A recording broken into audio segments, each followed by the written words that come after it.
आज हम लोग बायोटेक्नोलॉजी में एक टॉपिक है जीन ट्रांसफ़र, उसका अध्ययन करेंगे, जिसको हिंदी में बोलते हैं जीन का स्थानांतरण। ये आपका क्या होता है कि इसमें आप लोग जानते हैं कि rDNA technology, recombinant DNA technology में कई स्टेप होते हैं। पहले जीन को हम अलग करते हैं, फिर क्लोनिंग वेक्टर लेते हैं, उसको रेस्ट्रिक्शन एंजाइम से काटते हैं। रेस्ट्रिक्शन एंजाइम से काटने के बाद उन दोनों को डीएनए लाइगेज की सहायता से जोड़ते हैं और आरडीएनए बनाते हैं, रिकॉम्बिनेंट डीएनए बनाते हैं। फिर रिकॉम्बिनेंट डीएनए को होस्ट के अंदर, जैसे होस्ट कोई भी हो सकता है, plant cell, animal cell, Escherichia coli, उसमें कई विधियों से डालते हैं, उसको इंसर्ट करते हैं उसमें। इसी सब विधि को हमको आज अध्ययन करना है। इस विधि में आपका जैसे दो विधि होती है जीन ट्रांसफ़र की, डायरेक्ट सीधे और इनडायरेक्ट। डायरेक्ट में क्या होता है कि इसमें सीधे जो रिकॉम्बिनेंट डीएनए होता है उसको होस्ट के कोशिका में सीधे डाला जाता है। इसमें किसी क्लोनिंग वेक्टर की आवश्यकता नहीं होती है। तो डायरेक्ट में कई जैसे हमको पढ़ना है, जैसे सेल को कॉम्पिटेंट बनाकर, जैसे ट्रांसफॉर्मेशन के द्वारा, ठीक है, कहीं कहीं इसको इलेक्ट्रोपोरेशन बोलते हैं, इलेक्ट्रिक, उसमें जैसे छिद्र, जो होस्ट कोशिका होती है उसमें छिद्र कर देते हैं, जिससे क्या होता है, जो आरडीएनए होता है सीधे होस्ट की कोशिका में चला जाता है। दूसरा है माइक्रो इंजेक्शन, फिर बायोलिस्टिक मेथड या तो पार्टिकल गन मेथड्स, फिर chemical mediated methods, liposome mediated gene transfer. तो इन सभी में से ये जो तीन मेथड्स हैं ऊपर के, ये आपके एनसीईआरटी में दिए हुए हैं और ये पढ़ना है आपको। और चूंकि ये दो मेथड्स आपके एनसीईआरटी में नहीं है, इसीलिए इसमें हम क्या है कि सिंपली आपको पहले बता दे रहे हैं कि इसमें क्या करते हैं कि केमिकल मेडिएटेड जीन ट्रांसफ़र में पीईजी, पॉलीएथाइलिन ग्लाइकॉल की सहायता से आरडीएनए को होस्ट कोशिका में ट्रांसफ़र किया जाता है।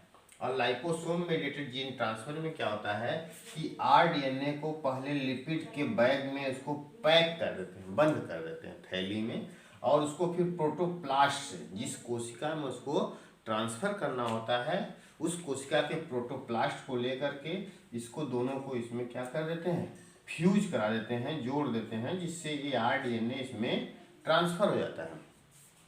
प्रोटोप्लास्ट क्या होता है, जब सेल की, किसी भी सेल की कोशिका का जो कोशिका भित्ति है उसको हटा देते हैं, तो इसको बोलते हैं प्रोटोप्लास्ट। दूसरा आपका क्या है, इनडायरेक्ट मेथड है। इनडायरेक्ट मेथड में किसी वाहक के द्वारा आरडीएनए को ट्रांसफ़र किया जाता है, फॉरेन जीन को ट्रांसफ़र किया जाता है, इसलिए इसको बोलते हैं इनडायरेक्ट मेथड। इनडायरेक्ट मेथड जैसे आपका जो पढ़ना है आपके एनसीईआरटी में, किसी डिसआर्म पैथोजन वेक्टर के द्वारा किया जाता है। उसमें जैसे टीआई प्लाज्मिड के द्वारा और रेट्रोवायरसेज के द्वारा होता है। तो जो पैथोजन होगा टीआई प्लाज्मिड जहाँ से निकाला जाता है वो होता है एग्रोबैक्टीरियम ट्यूमीफैसिएंस, और रेट्रोवायरसेज के द्वारा जंतु में किया जाता है, और जो टीआई प्लाज्मिड है वो पौधों में किया जाता है। तो इन सब को आपको डिटेल में पढ़ना है कि इसको और इसको। तो उसमें आपको पहले हम बता रहे हैं, पहला सेल को कॉम्पिटेंट बना करके, सेल को कॉम्पिटेंट बना करके किया जाता है। इसमें या तो इसको हम बोलते हैं ट्रांसफॉर्मेशन मेथड भी एक तरह से, ठीक। तो इसमें होता क्या है कि जैसे पहले, जैसे एक बैक्टीरिया है कॉम्पिटेंट से, ये एनसीईआरटी में आपको पढ़ना है। ये जैसे मान लीजिए बैक्टीरिया है, तो बैक्टीरिया जो होता है इसकी जो लिपिड होती है, जो सेल वॉल होती है, ठीक है, लिपिड, वो आपका उससे सारी जो उसकी सेल वॉल बनी होती है बैक्टीरिया की, उसमें जो आरडीएनए होता है, आरडीएनए जो कि हाइड्रोफिलिक होता है, वाटर लविंग होता है, तो इसको क्रॉस नहीं कर पाता है, इसलिए पहले बैक्टीरिया को कॉम्पिटेंट बनाया जाता है। क्या बनाया जाता है, कॉम्पिटेंट। कॉम्पिटेंट क्या होता है? यह एक स्टेज है, कोशिका का एक स्टेज है, जिस स्टेज में कोशिका क्या करती है कि आरडीएनए को अपने अंदर इंटर कराती है। तो पहले कॉम्पिटेंट बनाया, जैसे भोजन है, भोजन आपको खाने से पहले आपको भूख लगती है, तो भूख एक स्टेज है जिसमें भोजन लेते हैं। उसी तरह से कॉम्पिटेंट, बैक्टीरिया का कॉम्पिटेंट एक स्टेज है जिसमें वह आरडीएनए को लेती है। तो पहले करते हैं कॉम्पिटेंट सेल कैसे बनाया जाता है? बैक्टीरिया को किसी डाईवैलेंट, जैसे कैल्शियम क्लोराइड, इससे इसको ट्रीट कर दे, जिससे क्या होगा कि इस बैक्टीरिया के अंदर पोर बन जाते हैं। इसकी कोशिका भित्ति में क्या बन जाते हैं? पोर, छिद्र बन जाते हैं छोटे छोटे। उसके बाद इस बैक्टीरिया के, जो बैक्टीरिया है उसके आरडीएनए, रिकॉम्बिनेंट डीएनए को लेते हैं और इसको थोड़े समय के लिए आइस पे रखते हैं, बर्फ पे, ठीक। जैसे मान लीजिए आरडीएनए है, फिर क्या करते हैं, इसको इसी पूरे प्रोसेस आरडीएनए को और होस्ट को, इनको फिर 42 डिग्री सेल्सियस पे रखते हैं थोड़े समय के लिए। फिर इसको आइस पे ले आते हैं, बर्फ पे, जिससे क्या होता है कि अब ये बैक्टीरिया क्या करती है, ये अब अपने अंदर आरडीएनए को, इस आरडीएनए को फिर अंदर चला जाता है, जिससे ये आरडीएनए जो है फिर अंदर चला जाएगा। ये कोशिका जो होती है बैक्टीरिया के पास, ये आरडीएनए नहीं था, यहाँ ये आरडीएनए इस बैक्टीरिया के अंदर आ गया।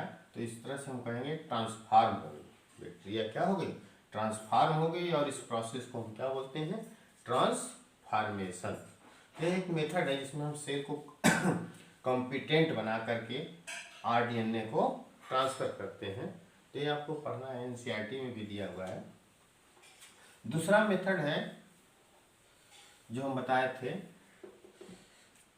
पार्टिकल गन मेथड, ठीक। जीन या तो बायोलिस्टिक मेथड,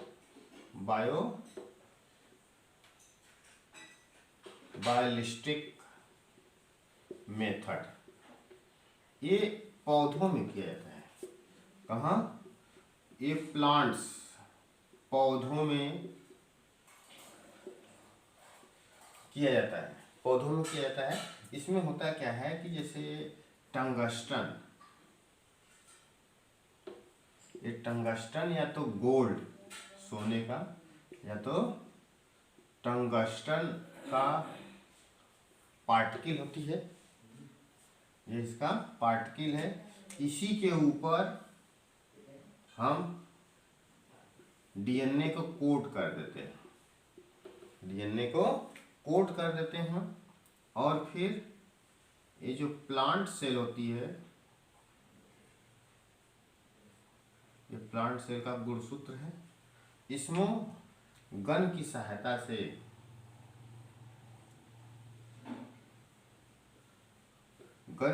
से बमबारी करते हैं, जिससे ये जो डीएनए होता है यहाँ आकर प्लांट कोशिका में इंसर्ट कर जाता है। इस तरह से डीएनए ट्रांसफर हो जाता है आपका प्लांट कोशिका में। इसको बोलते हैं बायोलिस्टिक मेथड या तो जीन गन मेथड्स, जो पौधों में सामान्यतः किया जाता है। फिर है third, micro injection. Micro injection,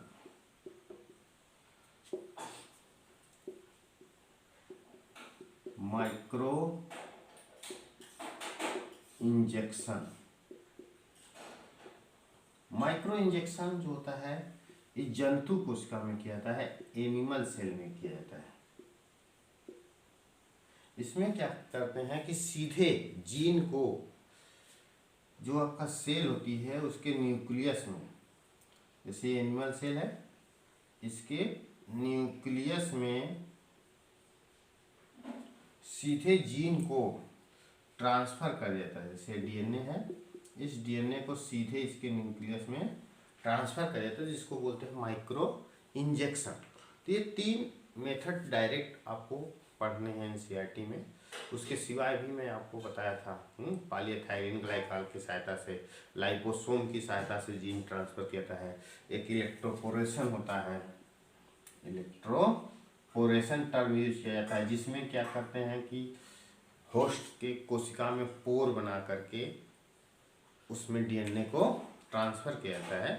तो इस तरह से ये सब डायरेक्ट जीन ट्रांसफ़र है, आपका सीधे जीन ट्रांसफ़र किया जा रहा था। जो इनडायरेक्ट जीन ट्रांसफ़र है टीआई प्लाज्मिडेशन के द्वारा, इसको हम लोग नेक्स्ट वीडियो में पढ़ेंगे, क्योंकि ये वीडियो बहुत बड़ा हो जाएगा अगर एक ही साथ पढ़ाया जाएगा। ओके।